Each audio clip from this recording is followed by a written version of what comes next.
vous donne quelques nouvelles en bref. En fait, si c'est la première fois que vous me voyez en avant, donc c'est ma deuxième prédication ici à Victoriaville. Ma formation, elle est en enseignement de l'histoire au secondaire. En fait, je travaille à l'école Sainte-Marie de Princeville. Et puis, lorsque Noël m'a demandé si j'acceptais je voulais apporter des messages, j'ai accepté. Et dans ma bibliothèque, j'ai sorti mes vieilles archives, dont le livre Comment interpréter la Bible de Alfred Quinn. Quand j'ai acheté ce livre-là, il y a 20 quelques années, peut-être plus, j'étais à l'université et j'ai eu un cours d'histoire, aucun rapport avec la Bible, qui était comme un beau parallèle avec le livre de Quinn. Et puis donc, je me suis mis à relire ça, comme on dit, me remettre dedans, et puis me rafraîchir un peu la cervelle pour être capable de faire les choses comme il faut. Parce qu'on peut. La dernière chose que je veux, c'est venir en avant puis dire des ennuis. Il y a quelque temps, Joël nous a parlé, je ne sais pas si vous vous souvenez, quand il est arrivé au Canada, certaines expressions qui posaient problème. Et celle que j'ai toujours en tête, c'est celle-ci. En parlant de quelqu'un d'autre, par exemple, on pourrait dire hier soir, il a pris une brosse et ce matin, il a mal aux cheveux. Pensez à des gens dans des centaines, des milliers d'années qui étudieraient cette phrase-là au Québec. Il a pris une brosse puis il a mal aux cheveux maintenant. Du travail à faire. Hein? Vous voyez la distance. Et dans la Bible, ce n'est pas toujours comme ça, mais des fois, il y a des choses comme ça. On pourrait avoir donc, notre étude ce matin, c'est le bon samaritain. Alors, c'est curieux parce que vous connaissez probablement déjà le punch. Alors, probablement que je ne vous apprendrai rien ce matin. Vous savez déjà de quoi ça parle. Sauf qu'en fait, c'est qu'avec le livre de Quinn, ce qu'il y a là-dedans, j'ai appliqué, pas by the book, mais j'ai appliqué la formule de comment interpréter la Bible et ensemble, on va regarder ça. Alors, la parabole du bon samaritain, c'est la parabole la plus connue dans l'univers. C'est une parabole qui a traversé les cultures. Si vous tapez sur Google parabole ou le bon samaritain et que vous cliquez sur l'onglet images, vous pourrez occuper vos petits-enfants pendant des centaines d'années. Il y a des dessins à pu finir, des dessins à colorier. Vous avez des œuvres du Moyen Âge. Au Moyen Âge déjà, on a les tapisseries du bon samaritain. On a dans la période Rembrandt, en fait, ils ont tout fait, sauf Picasso, je crois. Et si Picasso, Picasso, c'est celui qui a décidé de ne pas s'occuper des règles de l'art. Le nez, il va là. That's it. Ça s'appelle de l'art. Des fois, il ne faut pas chercher à comprendre. L'œil, il va ici. C'est de l'art. Le Vatican décerne chaque année une médaille du bon samaritain pour ceux qui sont engagés au service des malades. Selon Wikipédia, au Canada et aux États-Unis, il existe une loi qui s'appelle la loi du bon samaritain. Alors, vous êtes couvert par la loi du bon samaritain. Si vous voyez du buc en fouille de moto, puis que vous venez y porter assistance et que vous aggravez son cas, vous me rendez plus défaite que je suis déjà et vous êtes couvert. Votre intention, elle était bonne. Cependant, peut-être que les connaissances en premiers soins manquaient et la loi vous protège. Okay? C'est ça que ça veut dire. Donc, aux États-Unis et au Canada, nous avons cette loi. Diapo suivante, s'il vous plaît. Alors, je vous invite à tourner dans votre Bible et si vous avez ça en stock, de mettre un signet dans le chapitre 10 de l'Évangile de Luc. On va mettre un signet parce qu'on va aller se promener un peu, vous comprenez, et ça sera toujours plus facile en tout cas, de revenir. Donc, Luc, chapitre 10, on met un signet. Et quand c'est fait, on s'en va au chapitre 1.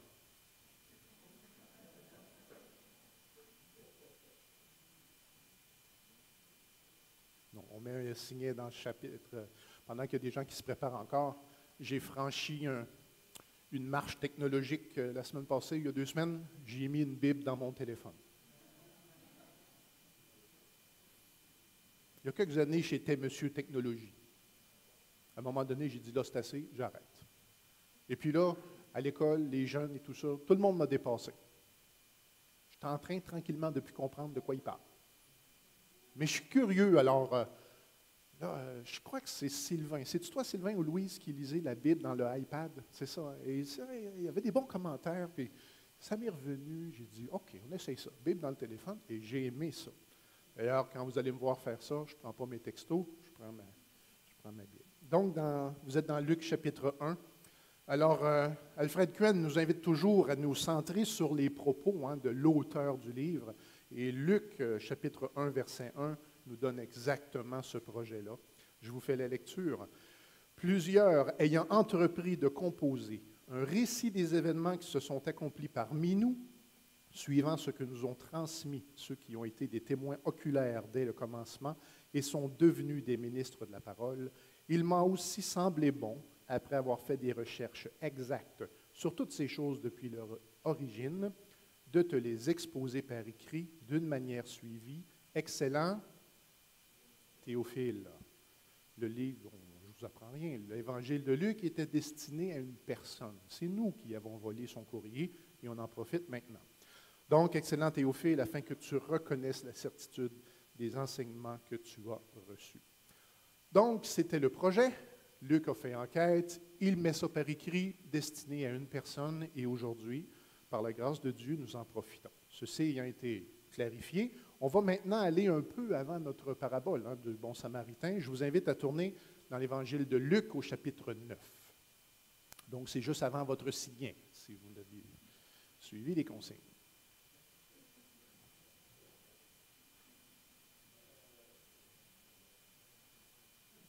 En classe, quand un élève ne suit pas les consignes, on le laisse faire. Ça met sur lui un stress. Et après ça, il est concentré, probablement. Luc, chapitre 9, verset 51. Luc 9, 51. Lorsque le temps où Jésus devait être enlevé du monde approcha, Jésus prit la résolution de se rendre à Jérusalem. Il envoya devant lui des messagers qui se mirent en route et entrèrent dans un bourg des Samaritains pour lui préparer un logement. Mais on ne le reçut pas parce qu'il se dirigeait sur Jérusalem. Les disciples, Jacques et Jean, voyant cela, dirent, « Seigneur, veux-tu que nous commandions que le feu descende du ciel et ne les consume? » Jésus se tourna vers eux et les réprimanda, disant, « Vous ne savez pas de quel esprit vous êtes animés. Car le Fils de l'homme est venu non pour prendre les âmes des hommes, mais pour les sauver. » Et ils allèrent donc dans un autre bourg. On arrive maintenant dans le chapitre 10. Alors, je vais allumer ma Bible. C'est là qu'on est rendu. Alors, au chapitre 10 de l'Évangile de Luc, vous avez la grande mission des 70. Vous voyez ça dans votre... OK. Alors, c'est une énorme mission. En fait, nous voyons que Jésus envoie 70 disciples, 35 équipes de Gibécois. Les consignes du logement sont très simples. Une organisation minimaliste. Quelles sont les consignes du logement? Regardez dans votre Bible. C'est quoi les consignes de logement?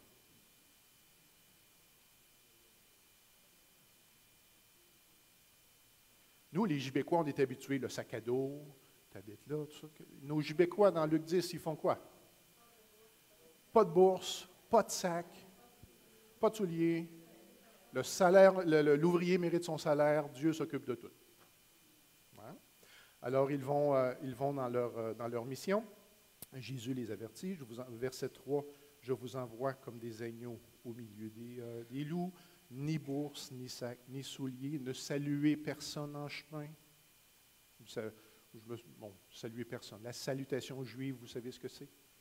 La salutation juive, c'est de se dire bonjour et de se donner toutes les dernières nouvelles.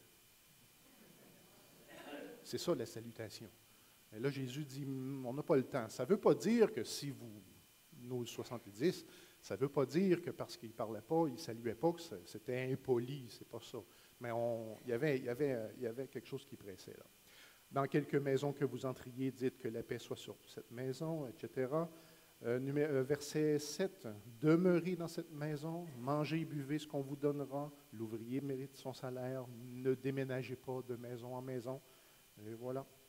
Dans quelque ville que vous entriez, où l'on vous recevra, mangez ce qui vous a présenté. Et après ça, ils ont leur gibet raconte. Vous avez remarqué? Après la mission? Hein, les 70, qu'est-ce qu'ils ont dans leur gibet raconte? Où est-ce qu'on a ça, gibet raconte? Verset 17, Gibet raconte. Les 70 revinrent avec joie, disant, Seigneur, les démons même nous sont soumis en ton nom. Jésus leur dit, je voyais Satan tomber du ciel comme un éclair, et voici, je vous ai donné. Verset 21. En ce moment même, Jésus tressaillit de joie par le Saint-Esprit, et il dit, je te loue, Père, Seigneur du ciel et de la terre, de ce que tu as caché ces choses aux sages et aux intelligents, et de ce que tu les as révélées aux enfants. Oui, Père, je te loue de ce que tu l'as voulu ainsi. Toutes choses m'ont été données par mon Père, et personne ne connaît qui est le Fils si ce n'est le Père, ni le Père si ce n'est le Fils, et celui à qui le Fils veut le révéler. Et si on va au verset 25, on a maintenant ce docteur de la loi se leva et dit à Jésus pour l'éprouver. Si le docteur de la loi s'est levé, vous comprenez qu'il était là et il a tout entendu. D'accord. Alors, un docteur de la loi, qu'est-ce que c'est un docteur de la loi? Vous avez idée? Qu'est-ce que vous connaissez? C'est quoi un docteur de la loi? OK, étudier, je prends ça. Ensuite. Connaissance, je prends ça. Ensuite. Enseignant, ça c'est... Lorsqu'on voit dans nos Bibles le mot maître, moi, dans ma tête, je vois un boss, quelqu'un qui a comme de l'autorité. Dans mes petites recherches, le mot maître, c'est le sens un maître d'école, c'est un enseignant. Dans les Bibles en anglais, je crois. Je crois que c'est good teacher qu'ils vont utiliser. Donc, un docteur de la loi, c'est quelqu'un, évidemment, il a là une connaissance, on va dire au-dessus de la moyenne, c'est un instructeur, un éducateur, un professeur. Je me suis demandé si c'était un métier. Est-ce qu'un docteur de la loi vit de son activité? Je n'ai pas la réponse, mais je serais curieux de savoir. Dans les textes originaux, certains, on va même parler qu'ils sont des docteurs, mais aussi des scribes en même temps. Scribe, c'est quelqu'un qui écrit, hein, du mot scribouiller. Je vais expliquer ça en secondaire. Alors, ils peuvent être, dans le fond, des grammatéus. Micheline. Grammatéus. Micheline, grammatéus. Parce que prof, on a dans le mot grammatéus le mot grammaire. Et voilà, donc c'est quelqu'un qui a une connaissance du vocabulaire. Il écrit, c'est voilà. Dans mes petites recherches, j'ai appris, semble-t-il, que lorsqu'on utilise le mot rabboni, on a le mot maître, mais lorsque c'est rabboni, on utilise une autre langue pour dire le même mot. Et ça a la connotation de respect. Micheline, ça tombe sur toi. Et tu as le droit de ne pas connaître la réponse. Lorsque un Anglais d'Angleterre parle évidemment sa langue et qu'il veut donner un certain prestige à son... Il parle avec quelqu'un, puis il veut donner une sorte de prestige à sa langue, une sorte de... Comment je dirais? Là, je cherche le mot, puis je ne l'ai pas. C'est pas snob. OK. Est-ce que, Micheline, là, j'ai de la misère à poser la question, probablement que la réponse va être dure à avoir. Micheline, tu vois-tu où est-ce que je veux aller? Quand un Anglais qui parle anglais veut, dans son vocabulaire, utiliser une petite coche spéciale, il va parler français. Bon voyage! C'est la vie. C'est ça. Et c'est un petit truc de vocabulaire. Et moins, je ne sais pas, je ne vais pas vérifier, mais peut-être moins vrai aujourd'hui, mais si on recule de 100 ans, c'était ça. Vous étiez habillé en tuxedo, vous étiez à la grande réception, vous parliez de vos choses, et pour donner un petit coup de panache, vous utilisiez l'autre langue, le français. Et ça, c'était calculé comme étant prestigieux. Lorsque vous voyez dans le Nouveau Testament quelqu'un qui approche Jésus et qui lui dit « Rabbi », il utilise la petite langue pour faire panache. Bon, on va le dire en passant. La particularité, c'est que le docteur, il veut éprouver Jésus. Éprouver. Épreuve. Tendre un piège? Tester? C'est exactement le mot anglais qui est utilisé. Il veut le tester. Une ressource en ligne qui s'appelle Helps Word Studies signale que dans le mot original, l'échec est sous-entendu. Comme si le docteur voulait planter Jésus. Bon, des fois, comme prof, il faut faire ça. Planter un élève. Ça arrive des fois. Il veut montrer qu'il sait tout à ses camarades, puis là, il faut lui montrer qu'il en ignore plus. Alors, on pose la petite question. Des fois, c'est l'inverse aussi. Des fois, c'est l'élève qui veut tester le prof. Poser la question pour planter le prof. Ben oui. J'ai quasiment envie de vous demander. Levez la main ceux qui ont essayé de planter des profs. Non, on ne le fera pas. On ne le fera pas. Hein? J'ai cherché le trouble. C'est pas pareil. Particulièrement, ouais, OK. Particulièrement quand vous commencez votre carrière, vous manquez d'expérience, et quand vous faites de la suppléance, c'est là que ça se passe. Et les vendredis après-midi encore plus. Ne faites jamais venir le leader du groupe en avant un vendredi après-midi pour lui dire « Vas-y, teste-moi ». Faites jamais ça. Diapositive suivante, s'il vous plaît. Alors, la question pour planter, elle est dans votre Bible. Hein? Que dois-je faire pour avoir la vie éternelle? Et je vous pose la question, il est où le piège?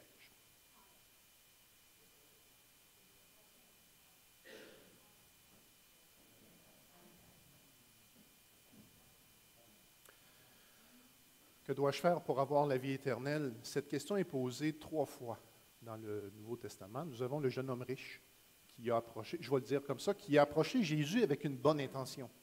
Le jeune homme riche voulait se valider. Qu'est-ce qu'il faut que je fasse?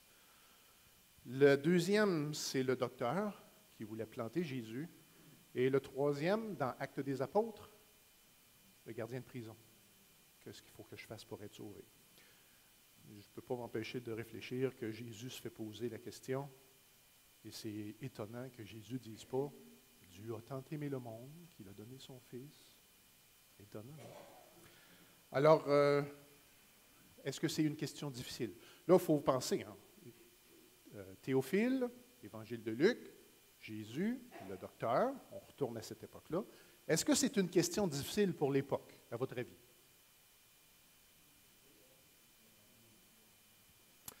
Est-ce que c'était une question qui était débattue? Souvenez-vous de la femme qui a eu 7 maris, hein, la question piège. Alors, elle a été mariée, le mari est décédé, elle s'est remariée, etc., etc. À la résurrection, de qui sera-t-elle la femme? Question débattue. Les pharisiens n'étaient pas capables de répondre. Et c'était la colle des Sadducéens, vous vous souvenez? Est-ce que cette question-là est une question débattue? Ou encore, est-ce qu'au contraire, c'est une question facile? Que tout le monde connaît la réponse de ça? À votre avis. Alors, pour ceux qui pensent question difficile, vous levez la main. Ceux qui pensent question débattue, levez la main. Question simple, levez la main. OK, on avance. Alors, on revient au docteur de la loi. Quelle est la spécialité du docteur de la loi? La loi. Alors, comment pense un docteur de la loi? Posez la question au docteur de la loi.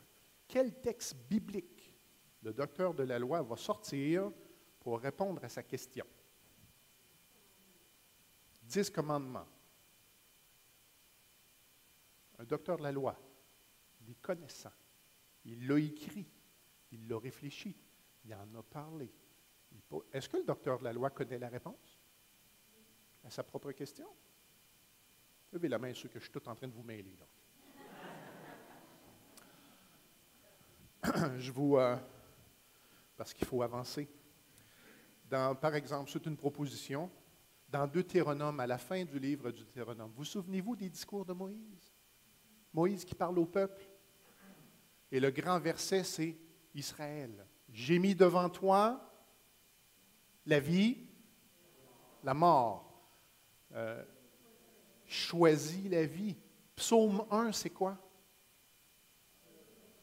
Heureux l'obéissant. Psaume 119, c'est quoi? Ta parole. Respecter ta parole. Je m'éclaire avec ta parole. À mon sens, je crois que c'était une question facile, je pense. Qu'est-ce qui s'est passé? Je vous rappelle, on a ça dans nos Bibles. Jésus vient de dire à ses disciples, « Réjouissez-vous pas de ce que les démons vous sont soumis. Réjouissez-vous de quoi? Vos noms sont inscrits dans les cieux. » En priant, Jésus dit, « Je te loue, Père, de ce que ces choses sont cachées à qui? Aux sages, aux intelligents. Et qu'elles sont révélées? Aux enfants. » Le docteur était là, vous me l'avez dit tantôt. Il a tout entendu ça, mon docteur. Et là, il se lève. Ma pensée, mon hypothèse, c'est que par sa question, le docteur voulait faire dire à Jésus exactement le contraire de ce que Jésus venait de dire. Par une question toute simple. Je répète ça. Le docteur veut faire dire à Jésus le contraire de ce que Jésus vient de dire dans sa prière et à ses disciples. Alors, on connaît la suite. Donc, Jésus prend la source d'autorité qui est la parole et il va demander au docteur, « Qu'est-ce que tu lis dans la loi? » Vous vous souvenez ce qu'on a? C'est quoi la réponse du docteur? C'est quoi la réponse du docteur? Aime Dieu et aime ton prochain. Et vous connaissez la réponse de Jésus. Faites cela, fais cela, et tu vivras. Jésus a exactement donné la ligne de Moïse, de la loi, de l'Ancien Testament, et mon docteur se retrouve désarmé. Est-ce que vous le voyez, ça? Mon docteur, là, il vient de... Oups, ça vient de glisser. Le docteur étant donc désarmé devant l'approbation de Jésus, le piège n'a pas fonctionné, donc il va au piège numéro 2. On prend la diapo suivante, s'il vous plaît. Le piège numéro 2, qui est mon prochain? Et Benoît, la semaine passée, a amené Lévitique 19.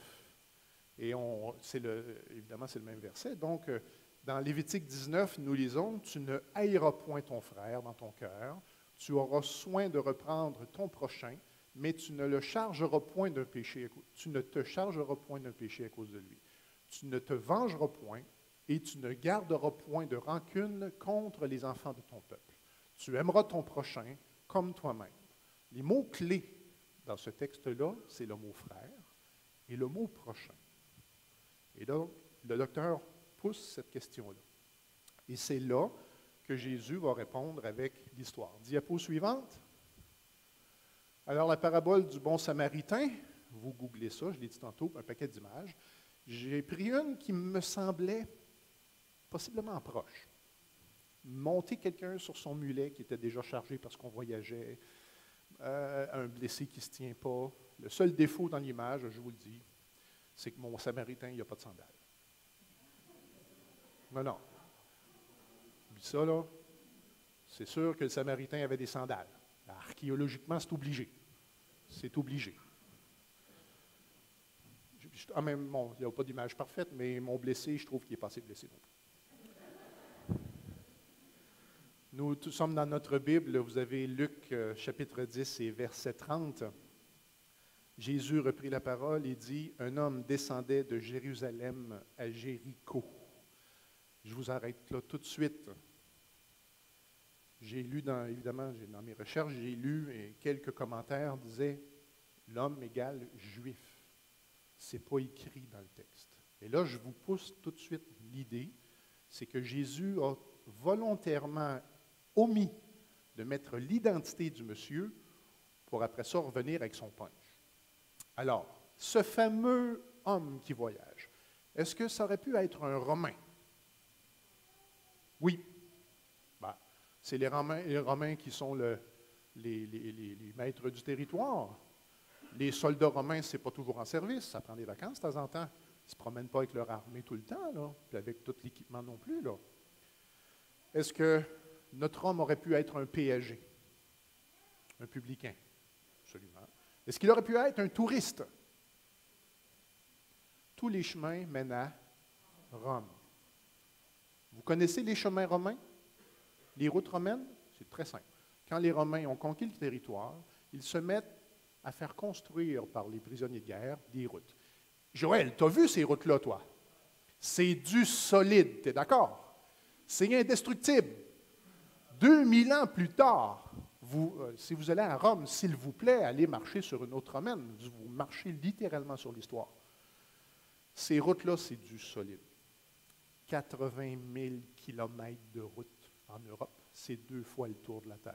Ça, les secondaires, ils disent « Wow! » Alors, les Romains construisent un paquet de routes et quelques conséquences de ces routes-là, parce que l'armée utilise ces routes-là, c'est que les voyages deviennent sécuritaires. Et on a plein de commerçants qui disent « Hey, je vais expander ma business. Hein, on va faire voyager et ça fonctionne. » Et le tourisme, voyager dans l'Empire romain, voilà. Donc, l'homme, son identité, Jésus, volontairement, n'en parle pas. C'est un homme tout simplement. Diapo suivante. Alors, j'étais curieux. Vous avez ici Google Earth. Donc, pour ceux qui ne connaissent pas, Google Earth, c'est que la Terre a été photographiée par des satellites et vous pouvez aller n'importe où puis zoomer un peu. Alors, j'étais curieux. Donc, vous voyez ici la ville de Jérusalem, la ville de Jéricho, et le trait jaune, c'est la distance à vol d'oiseau, en ligne droite. C'est environ 26 kilomètres. Diapo suivante. J'ai agrandi un petit peu, et là, vous êtes en mesure de voir que ce n'est pas du terrain plat. Et juste la couleur, il n'y a pas de vert. La végétation là-bas, pas tant que ça. Fais-tu chaud? 134 jours avant Noël. J'ai hâte. Diapo suivante. Ça ressemble à ça, la route.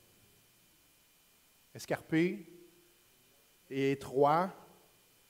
Puis, et voilà. Alors, vous comprenez que les bandits, ce n'est pas dur à cacher. Et puis, et voilà, ça ressemble à ça. De Jérusalem à Jéricho, quelques statistiques. Bon, évidemment, à l'époque, Jérusalem, c'est la ville centrale pour les Juifs. Et là, évidemment, le temple qui est dedans. La ville numéro 2, c'est la ville de Jéricho. Un bon paquet, ça se compte en 1000, semble-t-il, de prêtres et de lévites habitent à Jéricho. Et c'est étonnant, mais c'est une journée de marche faire cette distance-là. Bon, j'évalue personnellement à environ 30 km, parce que ce n'est pas des chemins qui sont droits, là. Donc, vous partez le matin, vous marchez les 30 km, le soir, vous êtes arrivé. Jérusalem, vous avez le niveau de la mer. Jérusalem, c'est 800 mètres au-dessus du niveau de la mer.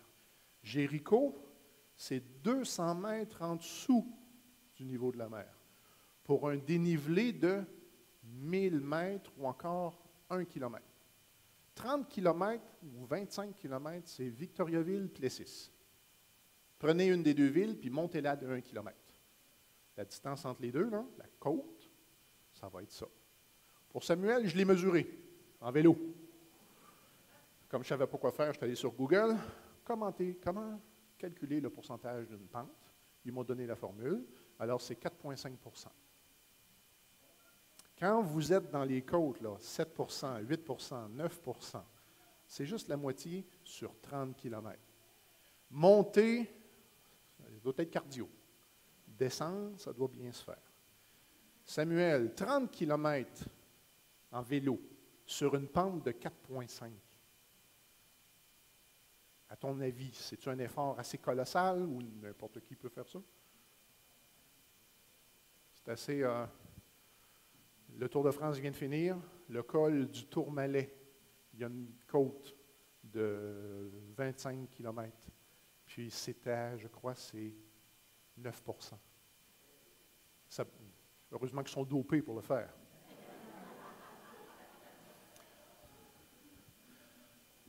Donc, Un homme non identifié descend de Jérusalem vers Jéricho. Il tombe au milieu des brigands, c'est ce que nous avons dans le verset 30. Les brigands le dépouillent, c'est le même mot que les soldats, c'est la même action que les soldats ont fait à Jésus quand ils l'ont mis à la croix, ils l'ont dépouillé. Ils le chargent de coups, ils le laissent là à demi-mort. Dans le Luc 10, 31, un sacrificateur qui par hasard descendait par le même chemin, ayant vu cet homme passant outre, un lévite qui arriva aussi dans ce lieu, l'ayant vu, passa outre. Étant donné l'étroitesse, où on pense que le chemin est à peu près ça, passer outre, ça ne veut pas nécessairement dire je passe à 10 mètres de lui. C'est peut-être.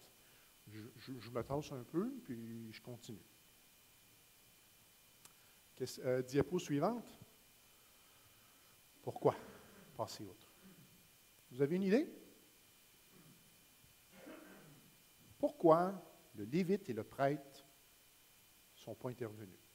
Tantôt, je vous ai dit, je vous ai apporté l'idée que l'identité du monsieur, elle est inconnue. Je continue sur la même ligne. Vous tournez dans vos Bibles à l'Évangile de Matthieu, chapitre 5. Tournez dans vos Bibles, Matthieu 5 et verset 43. Matthieu 5, 43.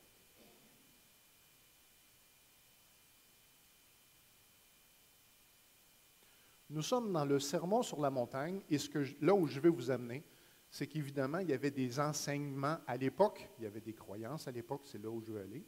Et Matthieu 5, 43, nous lisons ceci. C'est Jésus qui parle. Vous avez appris qu'il a été dit, tu aimeras ton prochain. Lévitique 19, vous êtes d'accord? Tu haïras ton ennemi. Ce n'est pas dans l'Ancien Testament, ça n'existe pas. Ça, c'est l'addition. Là où je veux aller, c'est que le peuple de l'époque ont appris à aimer le prochain puis à haïr l'ennemi. Et ça, c'est un premier ingrédient de notre résolution de problème. À l'extérieur de la Bible, dans les commentaires, dans les choses que j'ai ramassées, j'ai pris quelques éléments qui étaient enseignés à l'époque, mais que la Bible n'a pas mis par écrit. Alors, dans les enseignements juifs de l'époque, on avait ceci. Tu aimeras ton prochain, excepté les païens, parce qu'ils ne sont pas nos voisins. 2. Tu aimeras seulement ceux qui appartiennent à notre nation et à notre religion. On ne doit pas mettre un Israélite à mort pour avoir tué un païen. Il n'était pas notre prochain. Si un Juif voyait un païen en danger de mort, il ne se croyait pas obligé de sauver sa vie. Ça, ces enseignements-là, c'est ça qui était véhiculé à l'époque de Jésus.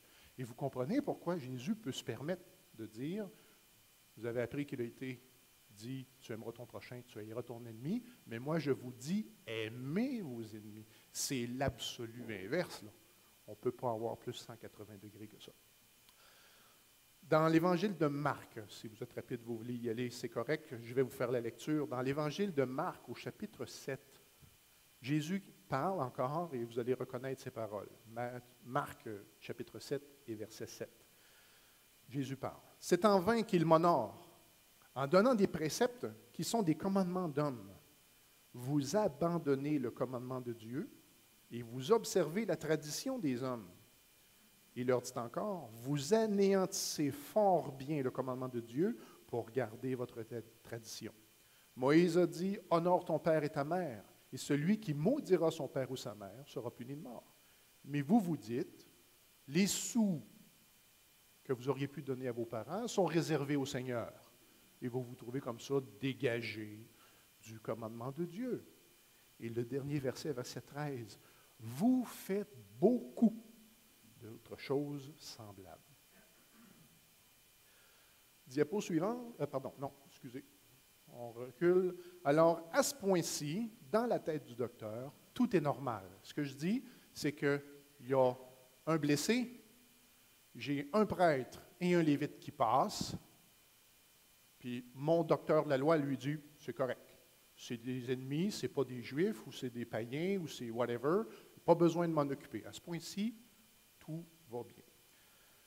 Mais un Samaritain, c'est là qui est qui est le point. Donc, on connaît l'histoire. Donc, un Samaritain passe. Dans l'Évangile de Jean, au chapitre 8, nous avons un aperçu, un parfum de ce que sont les Samaritains pour les Juifs.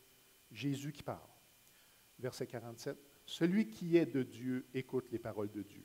Vous n'écoutez pas parce que vous n'êtes pas de Dieu. Les Juifs lui répondirent, n'avons-nous pas raison de dire que tu es un Samaritain et que tu es possédé d'un démon? À mon sens, c'est l'insulte la plus élevée que vous pouvez dire. Et on a donc cette pensée-là. Bon, d'où ça vient, je vais quand même, j'accélère un peu, d'où ça vient, ce conflit-là. Donc, vous vous souvenez que Josué a fait rentrer les Israélites dans la terre promise? Que Moïse avait dit, si tu n'écoutes pas, tu vas être déporté. Ils n'ont pas écouté, ils ont été déportés. En déportation, on avait déjà les 70 ans, je crois. C'est tout ça, 70 ans? Je ne me souviens plus. Et puis après ça, on retourne à la maison. Et lorsque les Juifs ont commencé à retourner à la maison, on a ça dans les livres de Esdras et Néhémie, eh bien, commentaire ici, au retour de l'exil, les Juifs de Jérusalem, décidés à reconstruire leur temple, reçurent une délégation de Samaritains qui venaient proposer leur aide. Vous souvenez-vous de la réponse? Vous souvenez-vous de la réponse? Pensez à ça. Vous êtes dans un projet de bâtiment, puis il y a une gang qui vient vous aider. Non. On dit non. Nous sommes le peuple de Dieu, c'est nous qui allons construire le temple. Les Samaritains l'ont mal pris. J'ai été étonné d'ailleurs, Esdras 4.1 dit que les ennemis du peuple juif. Bon, d'autres études en temps et lieu peut-être. Alors, écartés de Jérusalem, les Samaritains ont bâti un temple sur le mont Garizim. Diapo suivante. Mont Garizim. Vous avez donc le temple qui était en reconstruction à Jérusalem, et en Samarie, vous avez le mont Garizim. Donc, les Samaritains font un temple là, et évidemment, il y aura une sorte de rivalité. Ce temple-là a été détruit en 129 avant Jésus-Christ par un certain Jean Hircan, quand il a fait la conquête de la Samarie. Lorsqu'on est dans l'Évangile de Jean, chapitre 4, et que la Samaritaine dit nos pères ont adoré sur cette montagne, elle fait référence au mont Garizim. Le temple de Garizim n'est plus là, mais le truc est comme resté. Et vous vous souvenez ce que Jésus dit?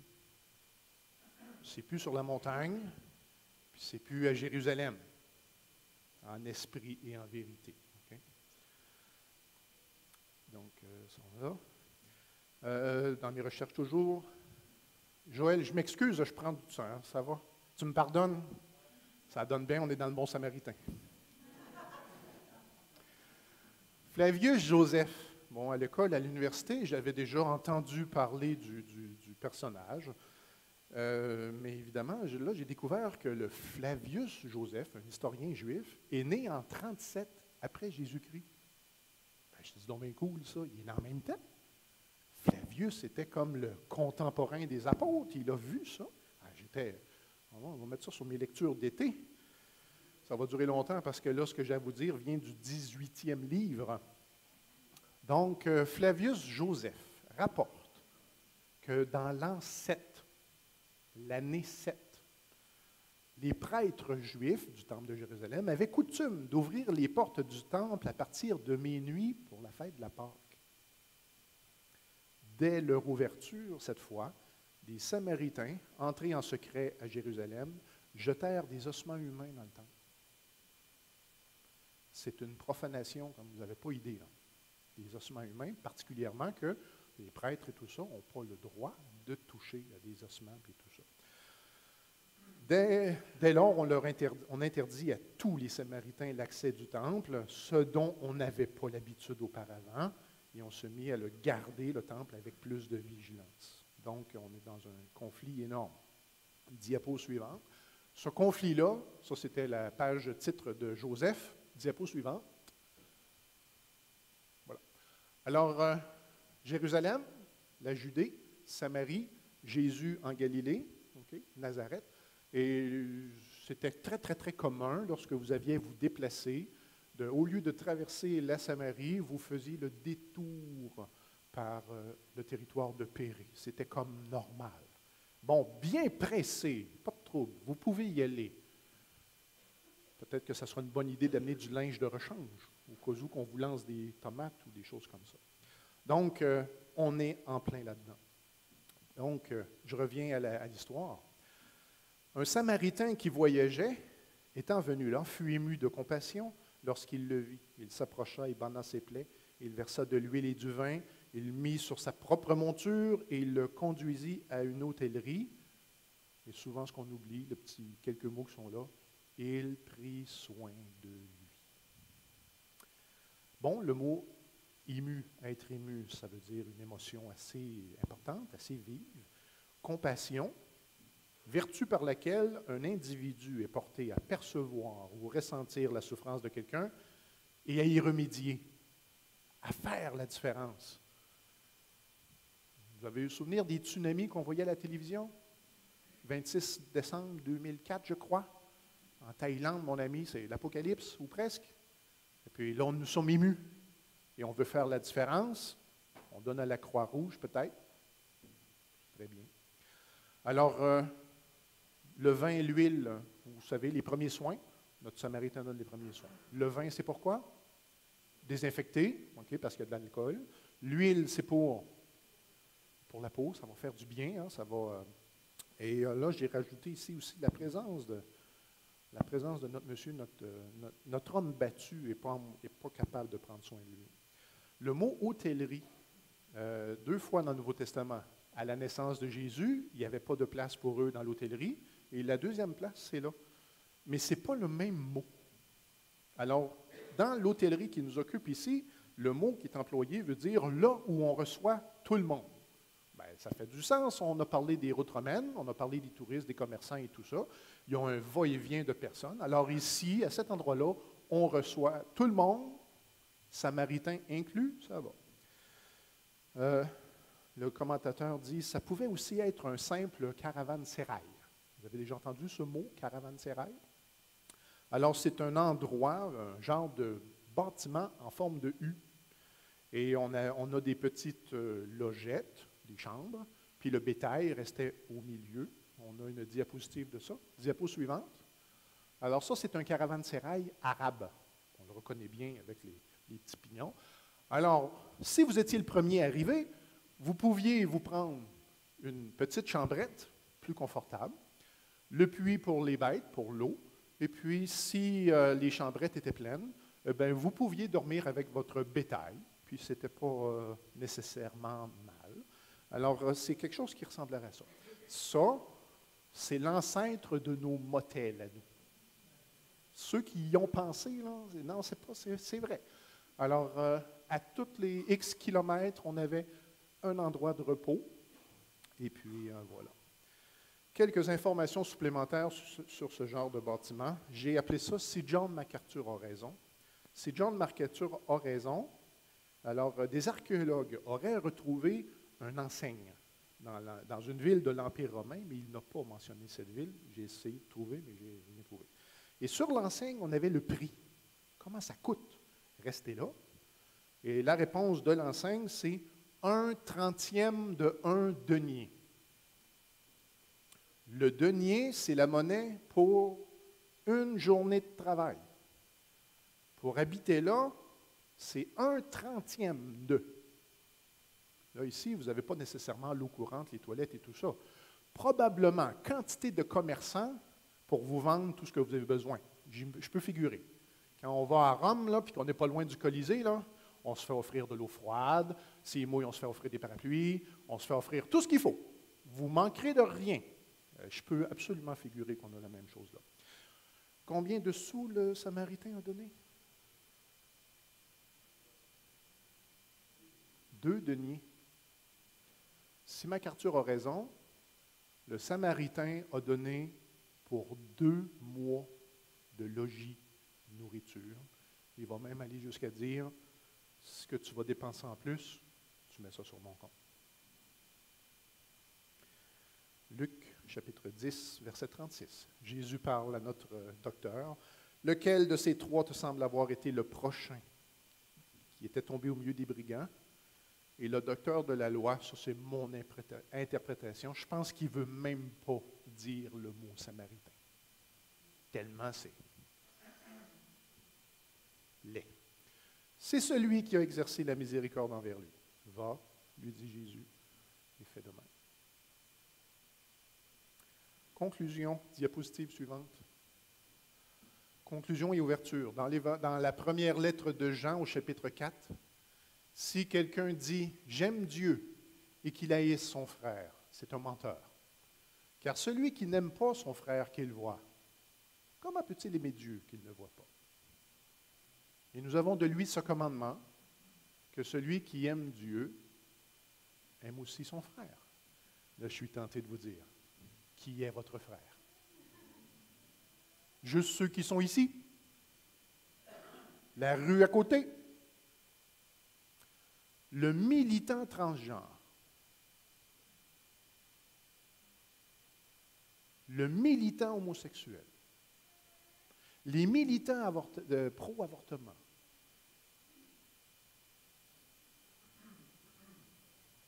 Jésus a dit, aimez vos ennemis. Ce ne sont pas des ennemis, mais des gens gagnés en Christ, évidemment. Diapo suivant. Va et toi, fais de même. Je vous partage un petit progrès personnel de pas grand-chose. Ce que Jésus demande est en vérité ce que Dieu applique.